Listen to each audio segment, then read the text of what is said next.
वृषभ राशि वाले मेरे मित्रों, दोस्तों, मैं गारंटी देता हूं कि इस वीडियो को देखने के बाद आपके होश उड़ने वाले हैं। जी हाँ दोस्तों, यह वीडियो आपको हिला कर रख देगा, क्योंकि इस वीडियो में कुछ ऐसी रहस्यमयी बातों के बारे में बताया गया है जिन्हें शायद आप जानते नहीं थे, या फिर आप जानते भी थे तो उनके महत्व को अब तक आप समझ नहीं पाए थे। लेकिन मैं आपको बता दूं कि आपके ही द्वारा की गई कुछ गलतियों का नतीजा है कि आपके जीवन से कष्ट और परेशानियां समाप्त नहीं हो रही हैं। हर एक बात के लिए हम अपने ग्रह नक्षत्रों या फिर दूसरी शक्तियों को दोष नहीं दे देते। कहीं ना कहीं तो हम भी जिम्मेदार होते हैं, कुछ ना कुछ गलतियां तो हमारी भी होती हैं। तो इसी क्रम में दोस्तों, आपके लिए यह वीडियो हमने बनाया है जिसमें हम आपको बताने जा रहे हैं ऐसी 5 बातें जो आपने किसी न किसी को बताई हैं, या यूं कहें कि वो आपकी गलती है जो आपने बार बार दोहराई है। जी हाँ दोस्तों, और आप अभी भी उस गलती को लगातार दोहराते चले जा रहे हैं। जब जब आपको ईश्वर किसी न किसी रूप में संकेत देते हैं, आपसे जुड़ने की कोशिश करते हैं, तो आप उन संकेतों को दूसरों को बता देते हैं और फिर होती है आपकी हानि और आपको नहीं मिल पाती ईश्वर की कृपा। जी हाँ दोस्तों, तो आप बने रहिए वीडियो में, शुरू से लेकर अंत तक पूरा वीडियो देखिए। वीडियो केवल आपके लिए बनाया गया है। आपके जीवन में इस वीडियो को देखने के बाद कुछ न कुछ बदलाव अवश्य आएगा। आपके जीवन को एक नई दिशा प्राप्त होगी। तो वीडियो की शुरुआत करते हैं, लेकिन उससे पहले आपसे एक निवेदन है कि पूरे भक्ति भाव के साथ कमेंट में जय माँ भद्रकाली अवश्य लिखें। माता भद्रकाली आपके ऊपर कृपा बनाए रखेंगी। दोस्तों, याद रखें कि जिनके साथ हैं माता भद्रकाली, उनका कोई बाल भी बांका नहीं कर सकता है। तो मित्रों, वीडियो की शुरुआत करते हैं। हम जानते हैं कि आप बहुत ही भावुक इंसान हैं। आप जिसके साथ जुड़ते हैं बड़े ही दिल से जुड़ते हैं। फिर आप भेदभाव नहीं करते हैं, भूल जाते हैं कि लोग मन ही मन आपसे नफरत भी कर सकते हैं, आपका दुरुपयोग भी कर सकते हैं। इसी के चलते आप कभी कभी ऐसी जगह से धोखा खाते हैं जहां से आपको बिल्कुल भी उम्मीद ही नहीं थी। फिर आपको इस संसार से, दुनियादारी से भरोसा उठ जाता है। आपको बहुत बुरा लगता है, या यूं कहें कि आपका दिल टूट जाता है। आपको होशियार होने की आवश्यकता है। यह दुनिया इस तरह नहीं चलती जैसी आप इसे समझते हैं। यह आपकी तरह नहीं है। तो आपको भी अब इस दुनिया के अनुसार थोड़ा सा सतर्क बनना होगा। दूसरों को हानि पहुंचाने के लिए नहीं, आपको अपने आप को बचाने के लिए होशियार बनना होगा। जी हाँ दोस्तों, हमारी बस यही कोशिश रहती है कि आपको छोटी छोटी बातें, कुछ न कुछ ऐसी बातें बताते रहें जो आपको किसी न किसी रूप में लाभ अवश्य पहुंचाएंगे। आपके जीवन में किसी न किसी प्रकार का बदलाव अवश्य लेकर आएंगे। जी हाँ दोस्तों, हम जानते हैं कि आप अनजाने में ही सही ऐसी गलतियों को दोहराते हैं, जानबूझकर नहीं करते हैं। वैसे तो आप बहुत बुद्धिमान हैं। आपको यदि बता दिया जाए कि यह काम आवश्यक है और इसे अवश्य करना है, और दूसरा काम बिल्कुल अनावश्यक है, इसे बिल्कुल छोड़ देना है, तो आप तुरंत अपनी तर्क शक्ति से पता लगा लेते हैं कि इस काम को करना है कि नहीं करना है। लेकिन अपनों के बीच पहुंचकर आप सारी बुद्धिमानी भूल जाते हैं। आपकी बुद्धिमानी धरी की धरी रह जाती है। दोस्तों, आप जानते हैं कि जो दुश्मन बाहर से आते हैं उनको तो हम बड़ी आसानी से पहचान जाते हैं, उनके लिए हम तैयारी भी कर लेते हैं। लेकिन उन दुश्मनों का क्या जो हमारे अपनों के बीच ही छुपे हैं और हमें उनके बारे में भनक तक नहीं है। और एक ना एक दिन जब समय आएगा, जब सही मौका होगा, तो वह दुश्मन घात करेगा और आपको चोट पहुंचाएगा। जी हाँ दोस्तों, कुछ लोग तो आपसे ऐसे जुड़े हुए हैं जो केवल और केवल अपना स्वार्थ सिद्ध कर रहे हैं, लेकिन चिकनी चुपड़ी बातें करके आपको पिघलाकर आपके मन के भावों का दुरुपयोग कर रहे हैं, आपके धन का शोषण कर रहे हैं, आपका बहुमूल्य समय और आपकी बहुमूल्य संपदा को लूट रहे हैं। ऐसे लोग आपके सबसे बड़े दुश्मन हैं। इन्हें आप पहचानिए। आप अपनी तर्क शक्ति का इस्तेमाल करिए, अपनी भावनाओं को थोड़ा संभालिए। हर जगह भावनाओं से काम नहीं चलता है, भावुक हो जाने से काम नहीं चलता है। अपनी तर्क शक्ति से ऐसे लोगों को पहचानिए और उन्हें अपने जीवन से दूर कर दीजिए, वरना ऐसे लोग आपके हर एक सुख और आपकी हर एक सुविधा को सोख जाएंगे और आपको लाभ प्राप्त नहीं हो पाएगा। दोस्तों, हम जानते हैं कि वैसे भी अभी तक के जीवन में आपको बहुत बड़े लाभ प्राप्त नहीं हो पाए हैं। आपको कष्ट अधिक मिले हैं, सुविधाएं कम मिली हैं, लोगों से नफरत अधिक मिली है, प्रेम कम मिला है। लेकिन इस सब का भी आपके मन में कोई मलाल नहीं है। आप बड़े ही संतुष्ट प्रवृत्ति के इंसान हैं। आपको जो भी जीवन में मिल गया, आपने उससे काम चला लिया। आपने किसी से शिकायतें नहीं की, किसी के सामने अपना दुखड़ा नहीं रोया। आप अपने कष्ट अपने तक ही रखते हैं, छुपा कर रखते हैं, लोगों को जाहिर नहीं होने देते। आपका मुस्कुराता चेहरा लोगों को धोखा दे जाता है। लोगों को ऐसा लगता है कि आपके पास कोई कष्ट ही नहीं है, आपके पास तो सुख संपदा भरी पड़ी है। अच्छी बात है, लोगों को ऐसा पता होना चाहिए, लेकिन कुछ ऐसी बातें हैं जिन्हें आपको अवश्य ही छुपाना चाहिए, उन बातों को जाहिर नहीं करना चाहिए। तो दोस्तों वीडियो में बने रहिए, शुरू से लेकर अंत तक बने रहिए।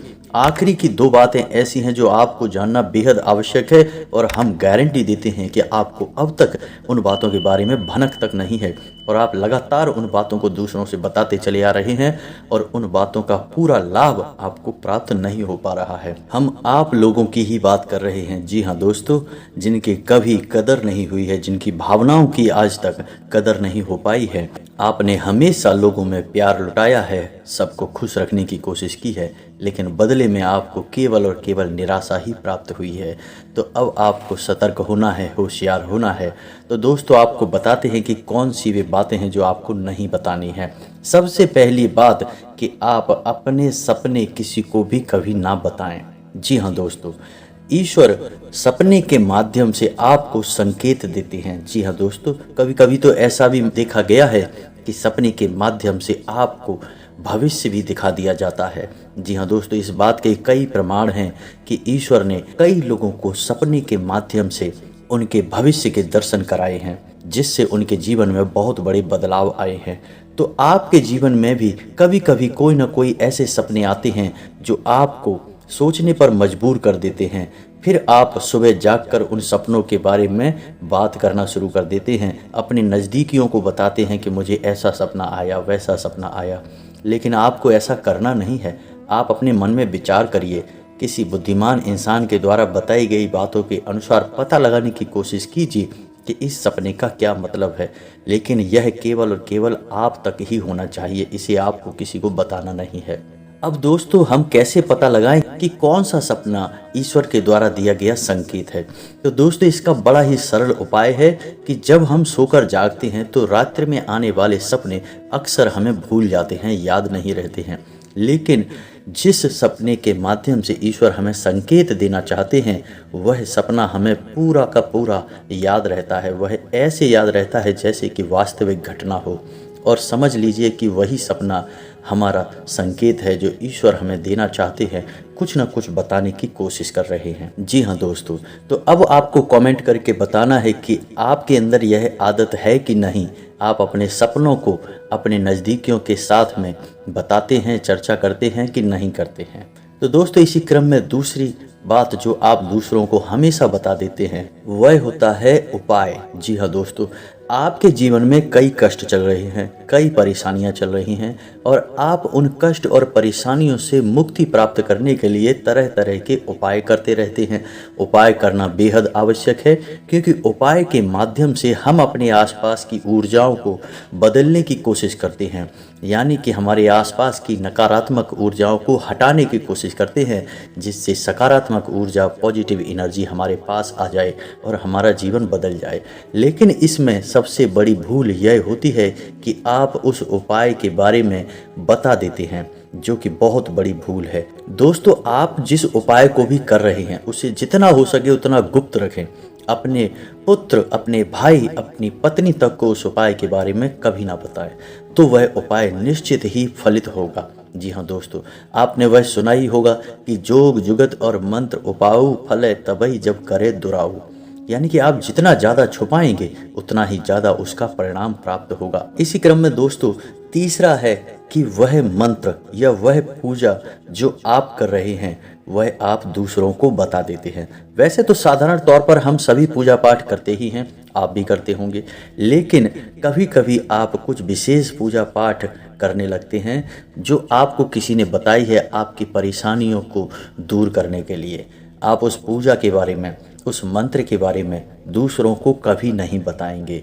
यदि आप बता देंगे तो उस पूजा का और उस मंत्र का पूरा फल उस इंसान को भी प्राप्त होने लगेगा जिसे आपने बता दिया है। जी हाँ दोस्तों, ऐसी कई और भी बातें हैं जो हमें छुपा कर रखनी चाहिए, लिस्ट बहुत लंबी है लेकिन समय बहुत कम है, इस वजह से सारी बातों को बता पाना संभव नहीं है। तो जो बातें हमारे रोज़मर्रा के जीवन से जुड़ी हैं, आज हम केवल उन्हीं के विषय में चर्चा करेंगे। इसी के साथ साथ दोस्तों, जब भी आप माला फेरें, यदि आप माला फेरते हैं तो जब भी आप माला फेरें तो अपनी माला को छुपा कर रखें और हो सके तो एकांत में ही फेरें। कोई भी आपको माला फेरते हुए देखे ना।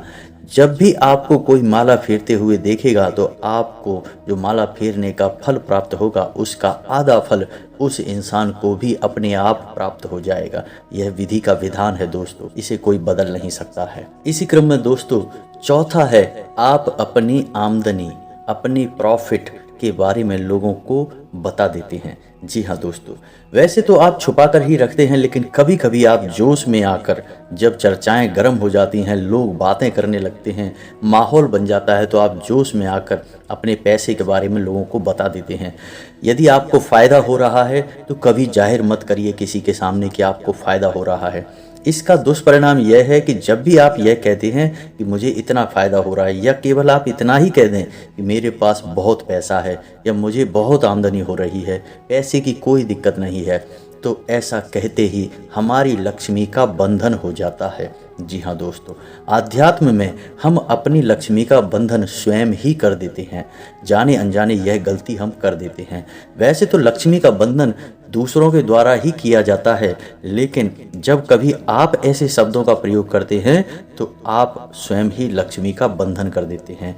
और जब लक्ष्मी का बंधन हो जाता है तो उसके बाद फिर लक्ष्मी आपके पास आने से कतराने लगती है, या यूं कहें कि आपकी आमदनी धीरे धीरे घटने लगती है। इस बात को आपने कई बार नोटिस भी किया होगा दोस्तों। जैसे ही आपने अपनी आमदनी के बारे में बखान करना शुरू किया, लोगों से खुलकर बात करनी शुरू करी, वैसे ही आपकी आमदनी पर इसका प्रभाव अवश्य पड़ता है।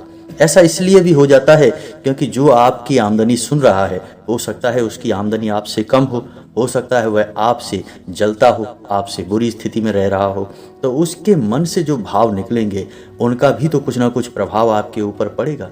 तो आपको अपनी इनकम, अपनी आमदनी के बारे में बिल्कुल चुप हो जाना है, किसी से कोई चर्चा नहीं करनी है दोस्तों। समय आने पर अपने आप चीज़ें दिखने लगती हैं, आपको दिखाने या जाहिर करने की आवश्यकता बिल्कुल भी नहीं है। जी हाँ दोस्तों, यह आपके अंदर एक कमी है, जिसे हम कह सकते हैं कि आप जोश में आकर कुछ ऐसी हरकतें कर जाते, कुछ ऐसी बातें बोल जाते हैं जिनके लिए बाद में फिर आपको भी पछताना पड़ता है। और दोस्तों, वीडियो के अंत में आपको पांचवा बताते हैं कि जब भी आप किसी देव स्थान पर जाने की तैयारी करते हैं, जैसे कोई तीर्थ स्थान वगैरह की आप तैयारी कर रहे हैं, जैसे आप वैष्णो देवी जाना चाहते हैं या कहीं और जाना चाहते हैं, तो आप उसकी लोगों से चर्चा करना शुरू कर देते हैं, जो कि बहुत ही गलत है। जी हाँ दोस्तों, यह गलती तो अक्सर लोग दोहराते हैं।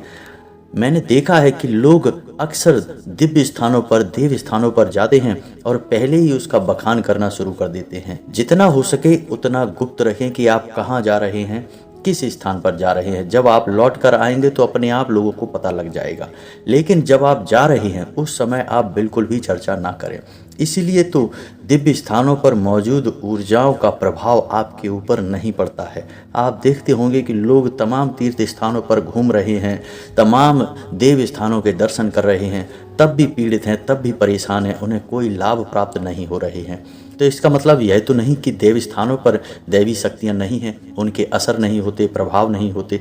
इसका मतलब यह है कि आप पहले ही गलती करके आ गए हैं। आप जिन जिन लोगों को बता कर आए हैं, जिन जिन लोगों को पता है कि आप किस देव स्थान पर जा रहे हैं, उन लोगों को भी आपके पुण्य का फल बट जाएगा। तो समझिए कि आपने अपना फल कितने लोगों को पहले ही बांट दिया।